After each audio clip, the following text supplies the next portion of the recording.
مبسملا ومحمدا ومصليا ومسلما أما بعد قال الله تبارك وتعالى فاصدع بما تؤمر صدق الله العظيم۔ 7واں سالانہ علماء اجتماع 4 دسمبر 2016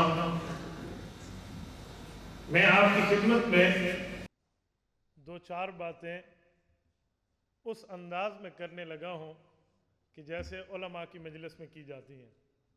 عقائد کے حوالے سے بہترین طرز پر کلام ہو چکا ہے۔ میرے تمام احباب نے بڑے احسن انداز سے آپ کی خدمت میں بات رکھی ہے۔ میں اپنے مزاج اور اپنے استاد جی کے مزاج کو سامنے رکھتے ہوئے آپ کی خدمت میں 1-2 باتیں عرض کرنے لگا ہوں۔ سب سے پہلی بات، صحیح بخاری جلد اول کتاب العلم من رخص بالعلم قوما دون قوم، اس کے تحت سیدنا حذیفہ، حضرت ابن مسعود، سیدنا عبداللہ، حضرت ابو ہریرہ رضی اللہ عنہم سے جو مروی روایت ہے، اور حضرت ابو ہریرہ رضی اللہ عنہ سے اور ابن مسعود رضی اللہ عنہ سے صحیح مسلم کے اندر موجود ہے۔ حدث الناس بما یعرفون، یا روضہ کے اندر موجود ہے کلم الناس علی قدر عقولہم۔ اس کے مطابق میں آپ کی خدمت میں بات عرض کرتا ہوں۔ آپ عالم ہیں الحمدللہ، عوام سے جب گفتگو کا موقع ملے تو علمی الفاظ کم، عوامی الفاظ زیادہ استعمال کریں۔ علمی الفاظ اگر ہم استعمال کریں گے، ہماری عوام میں ہمارا علمی رعب تو پہنچے گا، ہمارے عقیدے کی تنقیح نہیں پہنچے گی، ہمارے مسئلے کی وضاحت نہیں پہنچے گی۔ ہمارا کمال یہ ہے کہ ہم علمی گفتگو کو عوامی لہجے میں ان کے سامنے رکھیں۔ میں اس بات سے بخوبی آگاہ ہوں کہ عالم، مدرس، معلم جس کتاب، جس فن کی تدریس کرتا ہو، وہ اس فن کا رنگ اس پر موجود ہوتا ہے۔ وہ فقہ کا استاد ہے، فقہی الفاظ استعمال کرے گا۔ حدیث کا استاد ہے، علم حدیث کے الفاظ استعمال کرے گا۔ وہ اگر علم تفسیر کا استاد ہے تو علم تفسیر کی اصطلاحات استعمال کرے گا۔ نہیں، ایسی بات مناسب عوام میں نہیں ہے۔ ہمارا کمال تب بنے گا جب ہم علمی اصطلاحات کو عوامی لہجے میں ان کی خدمت میں پیش کریں گے۔ مثال کے طور پہ، اور کوئی منطق پڑھا رہا ہے تو ہم یہ نہ کہیں کہ دیکھیں یہ وضعی بھی ہے، اور جو ہے نا کیا کہتے ہیں حقیقی بھی ہے، اور جو ہے نا کیا کہتے ہیں فلاں چیز ہے، دلالت لفظی ہے، وضعی۔ اس دن ایک کلاس میں ہمارا جانا ہوا تو استاد محترم پڑھا رہے تھے طلباء کو، یہ دلالت وضعی ہے، غیر لفظی ہے۔ یقین مانیں بچوں نے بار بار تقاضا کیا دلالت وضعی غیر لفظی۔ یہ ذرا سمجھائیں کیا ہوتا ہے؟ کتاب سے خارج کی بندہ مثال دے ہی نہیں سکتا۔ اس کی وجہ ہم نے شروحات کو دیکھا ہے، اس طرز پر گفتگو کرتے ہیں۔ ہم عوامی لہجے کو دیکھ کر بات کریں۔ جب خارج کتاب سے بندہ گفتگو کرتا ہے تو پھر بچے کے ذہن میں آتی ہے، پھر عوام کے ذہن میں آتی ہے بدلالت غیر لفظی ہے، وضعی ہے۔ غیر لفظی کا معنی بات نہ کرو، وضعی کا معنی اشارے سے سمجھ جاؤ۔ اس کی مثال دیتے ہیں جیسے ریل کے چلانے کے لیے سرخ جھنڈی کا ہلا دینے پہ رک جاتی ہے، سبز جھنڈی کے ہلا دینے سے چل پڑتی ہے۔ آسانی سے کہہ دے بھئی اشارے کا نام ہے، میں یہاں بیٹھ کے کہوں اس کا معنی ہے پانی لاؤ، ضروری تھوڑی ہے کہ یوں کہوں اس کا معنی خاموش ہو جاؤ، یوں کہوں اس کا معنی بیٹھ جاؤ، یوں کہوں تو اٹھ جاؤ۔ یہ بات ہے، یہ عوام میں یوں کہوں تو اونچی آواز سے، یہ الفاظ ہیں، یہ دلالت غیر لفظی ہے، وضعی ہے۔ اس طرز سے مولانا ابراہیم بلیاوی رحمۃ اللہ تعالیٰ علیہ کے لیے مولانا عبدالحمید خان سواتی رحمۃ اللہ علیہ فرماتے تھے کہ میرے استاد محترم ہیں، منطق کے مایہ ناز استاد ہیں، اور جو جس فن کا استاد ہو وہ اصطلاحات تو اس میں ہوتی ہیں۔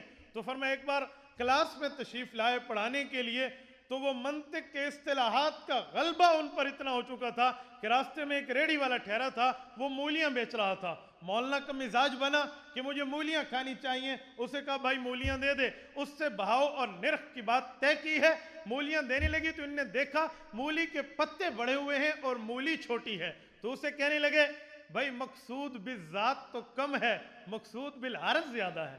اس چیز کو خریدنے کا فائدہ جس کا مقصود بالذات کم ہو، مقصود بالعرض زیادہ ہو۔ اب وہ بیچارہ ریڈی والا تھا، اسے کیا پتہ ہے، اس نے حضرت کو پکڑ کے دے مارنا شروع کر دیا۔ مارنے کے دوران طلبہ پہنچے تو बात पता चली वजह क्या थी, तो हजरत ने कहा इसको जवाब न देना, इसको न मारना, मुझे मंतिक की वजह से ये सजा मिली। कहा वो कैसे? कहा इस बच्चे का नाम मकसूद है। जब मैंने कहा मकसूद बिज़ात कम है, इसने समझे मकसूद बदजात है, तो मकसूद बिज़ात की जगह मकसूद बदजात बन गया। कहा मुझे मंतिक ने मरवा दिया, इसे कुछ न कहना, इसे कुछ न कहना। हम इल्मी गुफ्तगू को अवामी लहजे में, मैं एक जलसे में शरीक हुआ, एक शख्स गुफ्तगू फरमाते हुए कहने लगे, लोगों मा कबल बैसत उमूर मशमूलातुन नबी तज़क्कुर तदब्बुर तफक्कुर था। अब सारे लोग देख रहे हैं, तो अब तज़क्कुर क्या है, तदब्बुर क्या है, तफक्कुर क्या है, अवाम क्या समझेगी? मा कबल बैसत क्या है, मशमूलात उमूर नबी क्या है? आसान लहजे में कह दो, ऐलान नबुव्वत से पहले हुजूर कायनात में सोचा करते थे, ये हुजूर की जिम्मेदारी थी। इस पर हम इतने इल्मी अल्फाज पर बात करेंगे, हमारा मुखातब हमारी गुफ्तगू को नहीं समझ पाएगा। इसलिए अल्लाह के रसूल ने फरमाया हद्दिसुन्नास बिमा यारिफून, ये सही बुखारी किताब उल इल्म जिल्द अव्वल, फरमाया लोगों से वो बात करो जो लोग समझते हो। अतुरीदून अन युकज़्ज़िबल्लाहु व रसूला, तुम ये चाहते हो कि लोग अल्लाह अल्लाह के रसूल की तकज़ीब कर दें, उसके खिलाफ बातें शुरू कर दें, तुम ऐसे अल्फाज वहां इस्तेमाल करोगे? या इस तरह कल्लिमुन्नास अला क़द्रि क़ौलिहिम, जैसे सामने अकल के साहब बैठे हो उस तर्ज पर गुफ्तगू करो। उस तर्ज पर गुफ्तगू करने पर फायदा ये होगा तुम्हारे मामलात आगे फैलेंगे। आप अहले इल्म, पहले ब्रेक का लवेंदन फिर चल दे रहा हूं, चलो सुनिए तवज्जो। आप जिस तर्ज पर गुफ्तगू करेंगे, अगर वो इल्मी तर्ज होगा, आपका इल्मी धाक जरूर बैठेगा, आवाम नहीं समझेगी।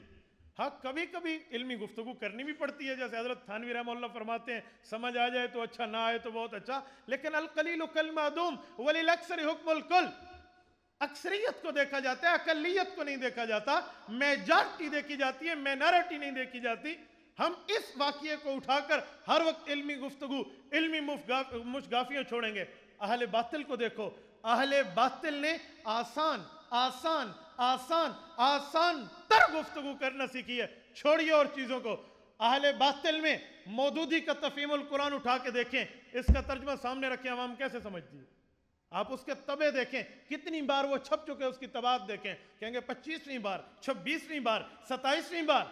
अवामी तर्ज पर चलते हैं, ये तो कमर तोड़ के रख दी है शेखुल इस्लाम के तर्जमे तौज़ीहुल कुरान, आसान तर्जमा कुरान ने उसकी, वरना तो मौदूदी यूं फैला रहे थे, आसान से आसान गुफ्तगू करते हैं लोगों में, वो कहते हैं हमें बात समझ आती है। हमारे आलम के पास आए तो हम दूसरों को तो मना करते हैं कि भाई इंग्लिश में गुफ्तगू नहीं करो, अंग्रेज की जुबान नहीं बोलो, और खुद अरबिक में बात कर जाते। एक आलिम मेरे साथ बैठे थे, एक दोस्त आए तो उन्होंने कहा वेदर कुलअप, तो उसने कहा उर्दू में कहो, हम उर्दू वाले हैं, तो उसने उर्दू में तर्जमा कर दिया। कुछ टाइम के बाद गुजरा तो ये गुफ्तगू करने लगे, कहने लगे मेरे असातिज़ा कराम की मेरे ऊपर बहुत शफकत है। उसने कहा हज़रत उर्दू में बात करें, तू ही तो मेहरबानी बोल ना। हम इस तरह बात करते हैं, इसी वजह से मिस्टर और मुल्ला में खरीज आई है। मिस्टर और मुल्ला की खलीज जो दरमियान में फासला गैप आया है, उसकी वजह हम इस्तिलाही अल्फाज इस्तेमाल करते हैं। इल्मी बात, अवामी लहजे में बात करना सीखो। ये उस्ताद जी को अल्लाह ने खासा अता फरमाया है। अवामी लहजे में जब कोई आलिम गुफ्तगू करता है ना, तो दुनिया सुनती कैसे नहीं है। हज़रतुल उस्ताद जी घुम्मन से दामत बरकातो, हम तो हर मामले में हर फन मौला हैं, लेकिन जो अवामी गुफ्तगू जब करते हैं तो बंदा हैरान हो जाता है।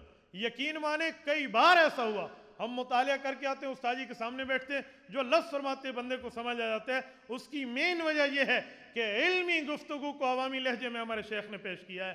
तो मेरे यहाँ गुफ्तगू में और 7वां सालाना उलमा इज्तिमा के बयान का पैगाम ये है कि हम इल्मी इस्तिलाहात को, इल्मी नुक्तों को, इल्मी इस्तदलालात को, इल्मी दलाइल को अवामी लहजे में जब पेश करेंगे तो आवाम हमारी भी समझेगी और अहले बातिल का भी कला और कमा होगा। आप इंशाल्लाह इरादा करते हैं ना भाई इल्मी गुफ्तगू अवामी लहजे में पेश करेंगे ना।